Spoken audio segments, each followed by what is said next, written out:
Before we dig into the film, I was just going to say, as a light bit of an opening, you know, what about the excellent work Arrow are doing with this excellent Blu-ray release?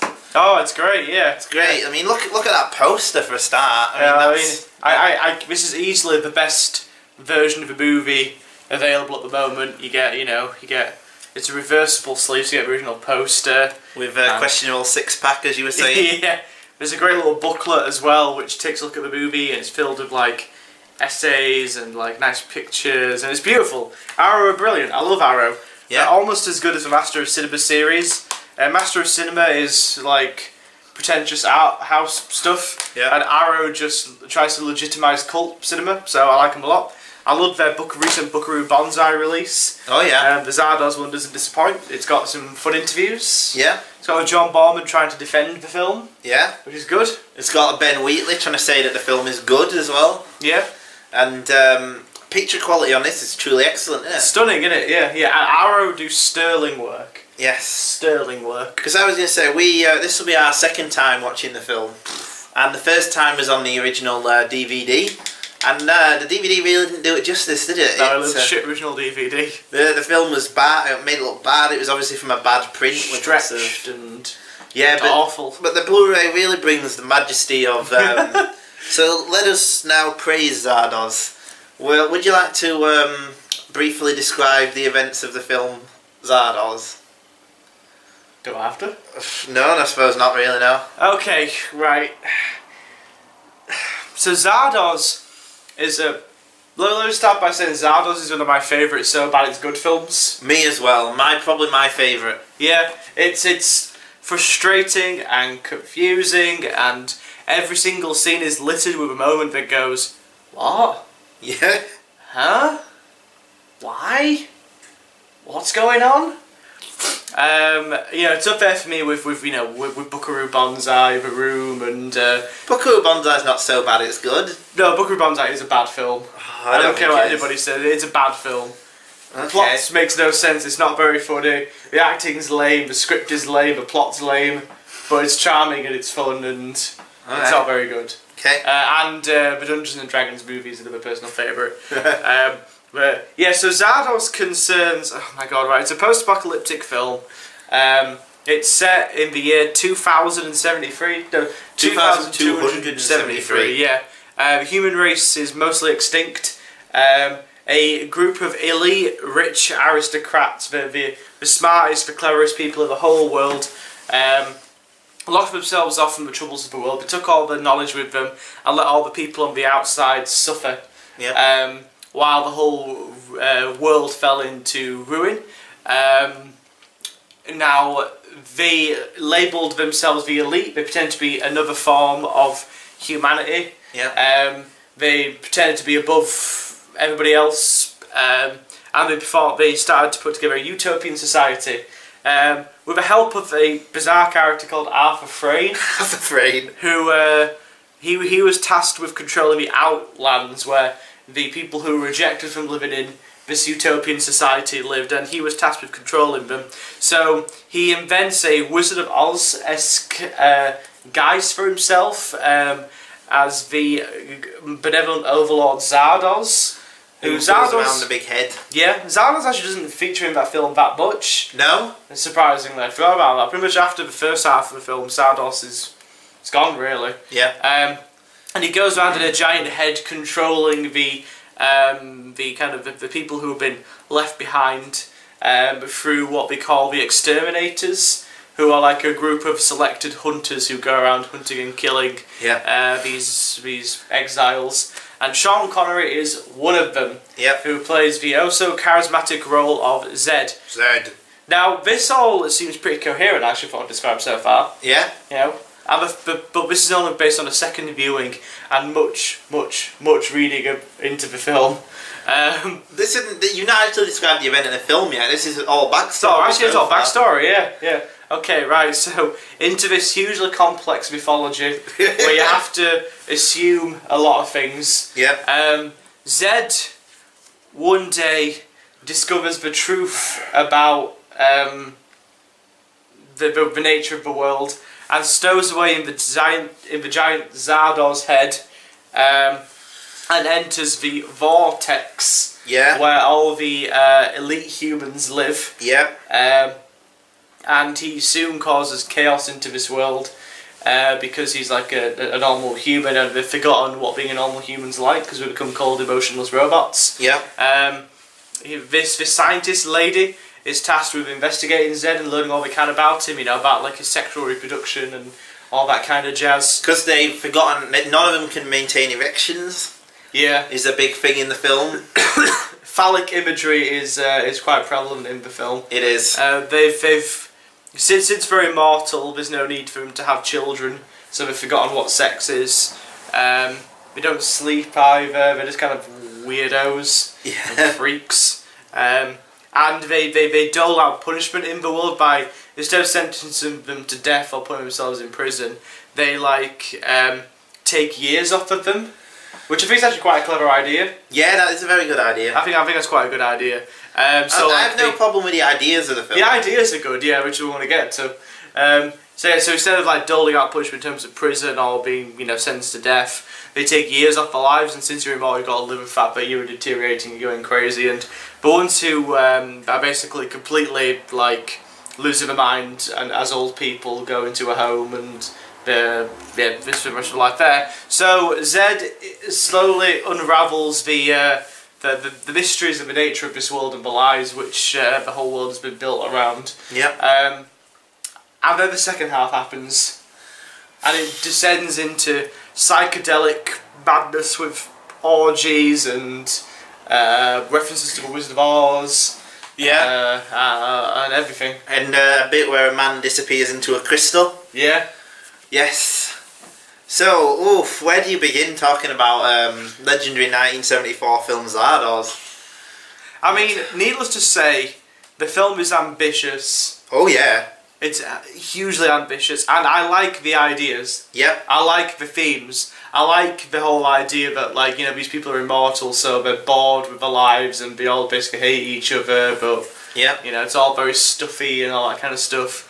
And Zed brings a bit of life into the party. Yeah. I like all that stuff. I think that's all very clever.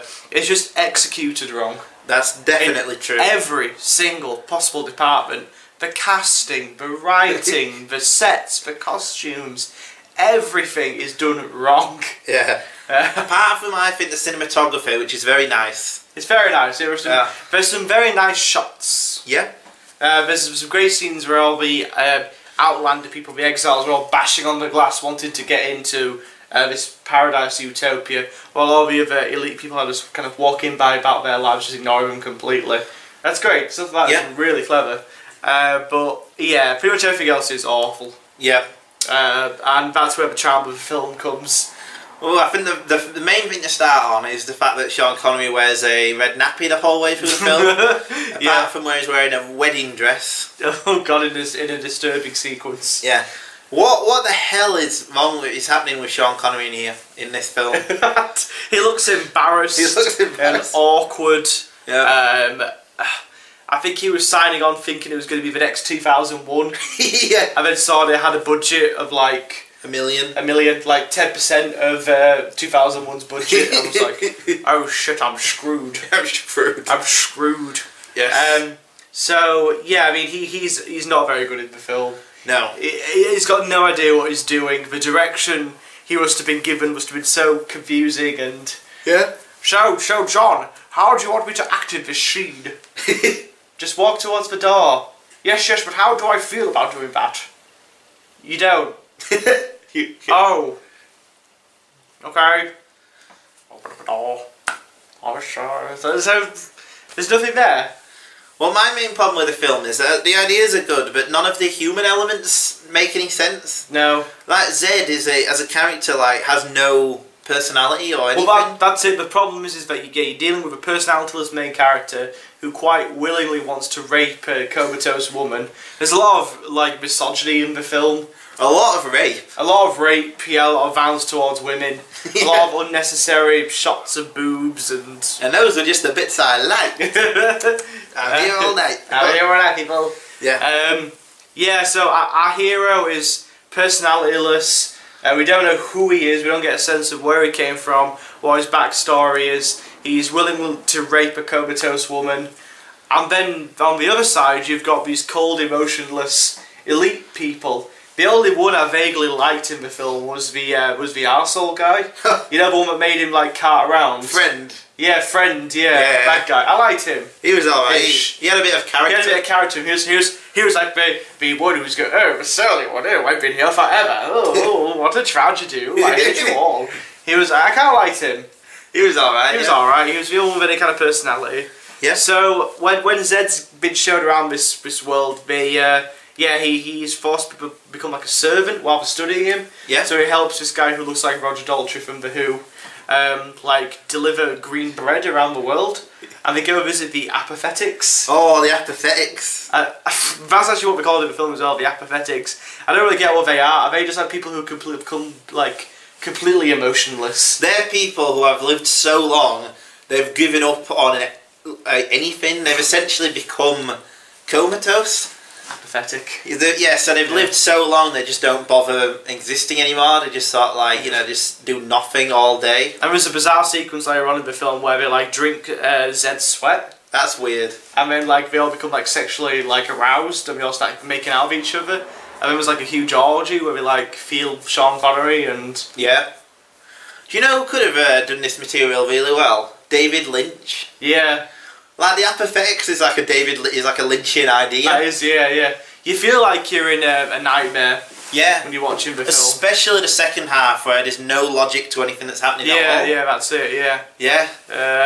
The problem with the film is that like, you know, like the first like half an hour or so is fairly easy to follow. Yeah. But then the problem is that no one's motivation makes any sense. That's it. Yeah. Like the scientist lady who wants to study Zed, what's her motive? She just wants to study him.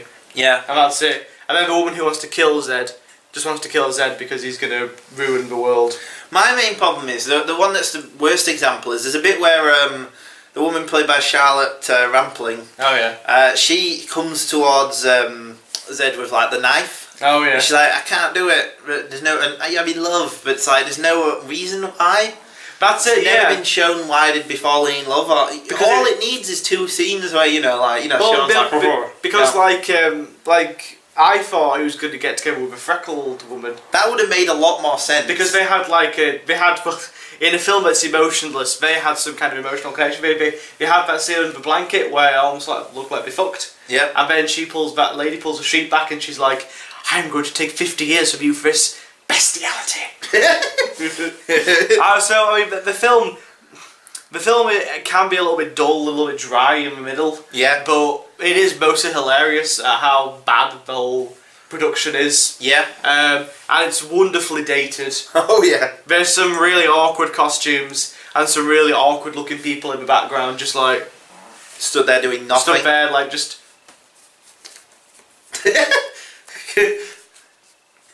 Like, what was their direction? Just stand there. Just stand there, guys. Just don't do anything. Alright, your motivation is that you've lived forever and that's it, and you're in this room now, so act like you would in that situation, okay? Okay. Okay, it's guys? Very pretentious, to say the least. Yes. It's very pretentious. In that, like, you know, again, like, all these ideas and themes you can do really well. Yeah. Like, it's a really good idea, I think. Yeah. It's just executed in a way that's incomprehensible to anybody, except the director. Yeah. Like, I don't know what happens in the second half. They suddenly, halfway through the film, they introduce the tabernacle. The tabernacle. Yeah. Which is like God. The tabernacle. That doesn't make any sense. Because the tabernacle is what makes them live forever, so he has to destroy it. But then when he meets it, it talks and says... So it's almost like this world's God.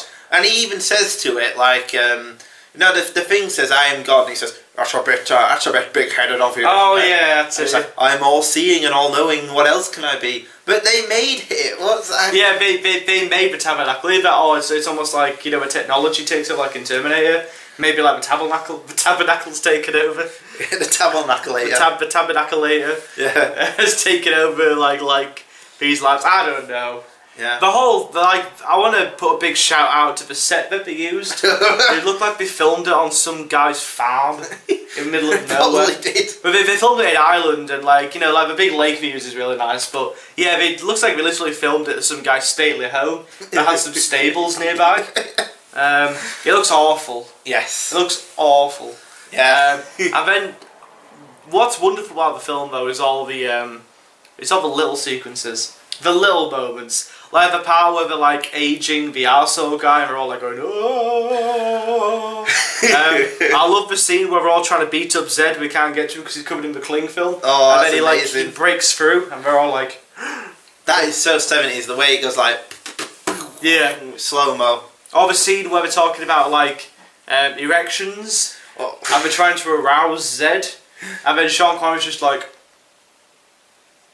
doing like a look and. We're all like, ooh. It's like, ooh. It's like, oh my god.